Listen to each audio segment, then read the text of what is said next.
Hello students, today we are going to learn about geometrical optics. So let's start.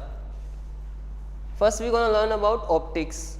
Optics is a branch of physics which deals with the phenomena associated with lights as reflection, refraction, and there are some other phenomena which cannot be seen by human naked eye but हम उसको observe कर सकते हैं like interference, diffraction. तो वो जो सारे phenomena हैं those are covered in optics. Optics is basically divided into two parts.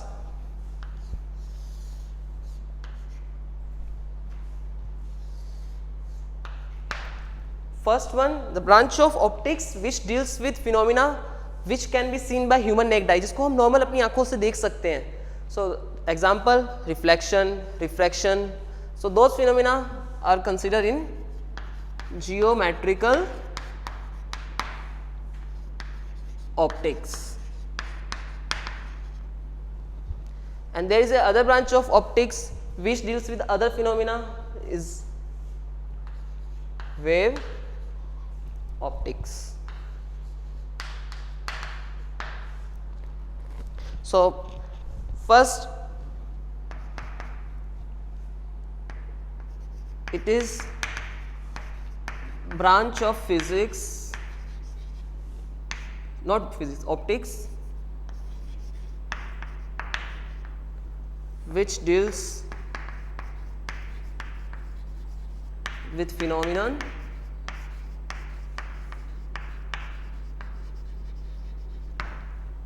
associated with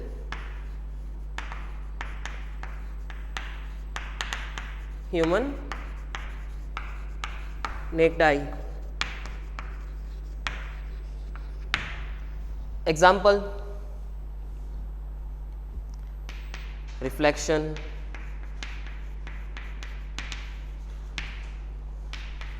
you can see your image in mirror, water में भी आप अपनी इमेज देख सकते हो. तो वो जो फिनोमिना हैं वो कौन से हैं? रिफ्लेक्शन में आएंगे. And there is other phenomena which is refraction. Pool की डेप्थ हमें अपारेंटली कम दिखाई देती है एंड अगर बाल्टी में आप कुछ रखते हो सिक्का नीचे डाउन तो उठा हुआ दिखता है. Those phenomena associated with refraction. And there are other phenomena like total internal reflection and so वो जो आएंगे वो mirage effect, those are in refraction. And there is other branch optics. It deals with phenomena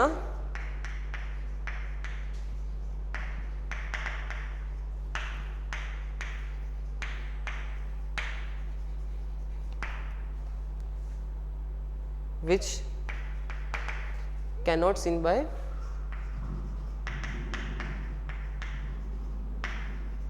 human naked eye. Okay इसके अंदर आएगा interference.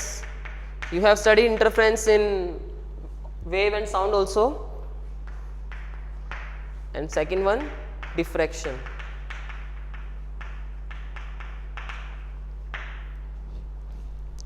There is other one more difference की geometrical optics और wave optics में क्या है. In this the dimension of object, dimension means aperture and size of object, dimension means aperture and size of object is quite greater than wavelength of light. And in this the dimension of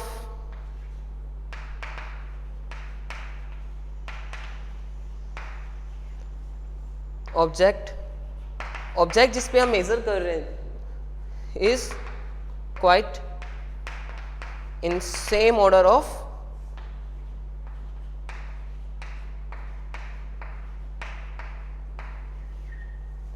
wavelength of light.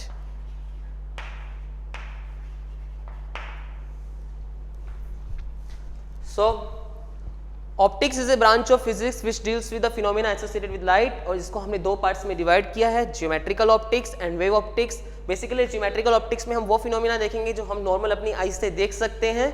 So and उसका एक second ये होता है कि जिसमें उसके अंदर जो एपर्चर जो ऑब्जेक्ट होंगे उनकी जो डायमेंशन है वो वेवलेंथ जो लाइट की उससे बहुत ज़्यादा होगी। एंड इन वेव ऑप्टिक्स ये हम इसको नॉर्मल अपनी ह्यूमन नेकेड आई से नहीं देख सकते हैं, इसके लिए हमें एक अलग से सेटअप करना पड़ता है। सो वो जो फिनोमिनाज आएंगे वो वेव ऑप्टिक्स में आएंगे which can be studied by you, not now, हम नेक्स्ट चैप्टर जो होगा वो वेव ऑप्टिक्स में पढ़ेंगे। After that colour which appeal to human eye are because of, जो हमें कलर दिखाई देते हो किस वजह से दिखाई दे रहे हैं। If I am assuming red colour, अगर किसी इंसान ने रेड कलर का शर्ट पहना हुआ है तो आपको दिखाई दे रहा है, अगर वो वही इंसान अंधेरे में चला जाएगा तो आपको दिखाई नहीं देगा। इसका मतलब किसी कलर को देखने के लिए आपको क्या चाहिए, लाइट की जरूरत है, और वो आपको दिखाई क्यों दे रहा है, क्योंकि पहले लाइट उस पर इंसिडेंट हो रही है, उसके बाद वो रिफ्लेक्ट हो रही है और वो हमारी आइज पे आ रही है, इसलिए हमें वो कलर दिखाई दे रहा है। So red colour is seen to human eye in presence of light.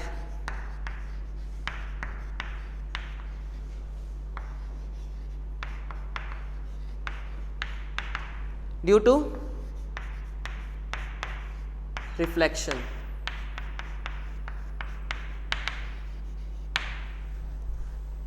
अगर लाइट नहीं होगी तो अगर किसी इंसान ने शर्ट पहना हुआ है रेड कलर का तो आपको दिखाई नहीं देगा, बट अगर एक रोड है जो काफ़ी गर्म है, सो वो रेड हीट रोड है, वो अंधेरे में भी आपको दिखाई देगी। दैट मीन्स उसके लिए आपको लाइट की ज़रूरत नहीं है। तो वो किसकी वजह से है, रेड रोड जो है वो आपको दिखाई दे रही है because of radiation.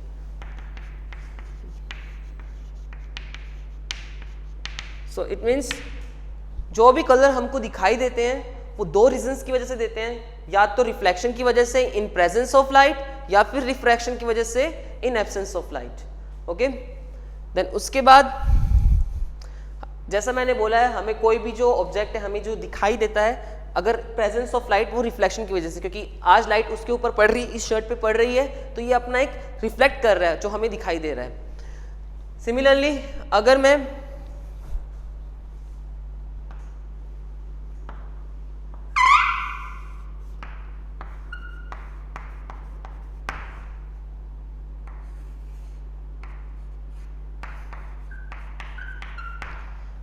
I am considering two balloons, one having color green and other having color blue. अब अगर मैंने blue laser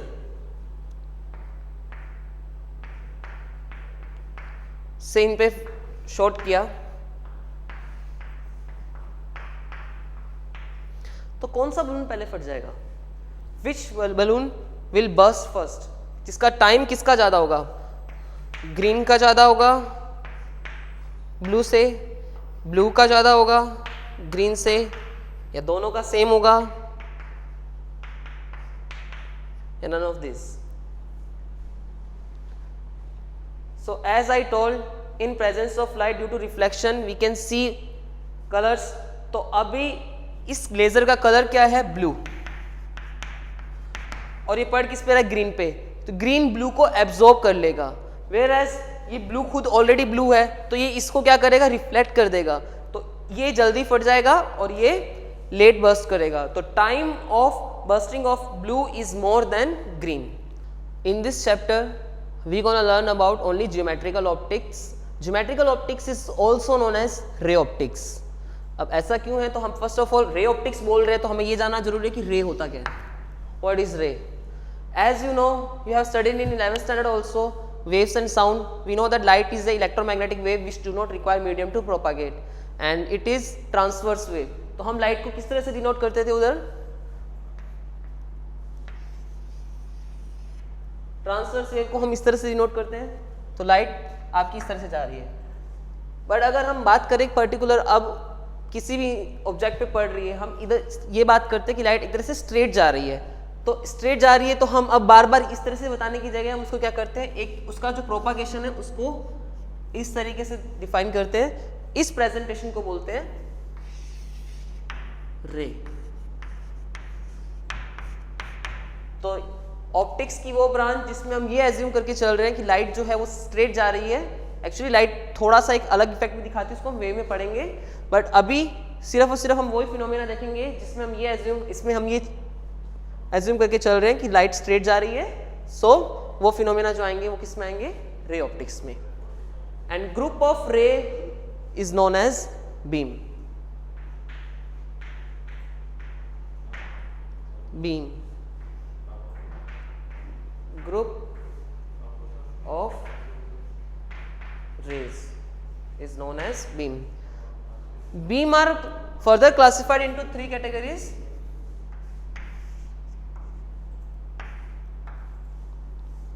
First one is parallel beam,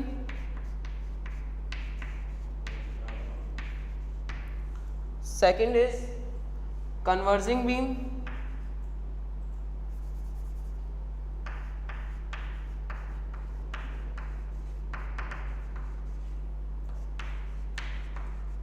and third one is diverging beam.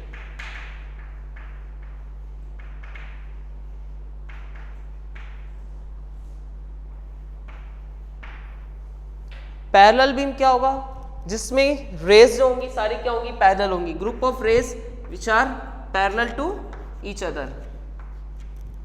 Converging beam जिसमें रे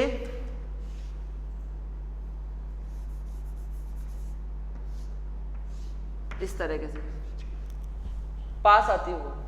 diverging just opposite of converging, इसमें ray आपकी दूर जाएगी।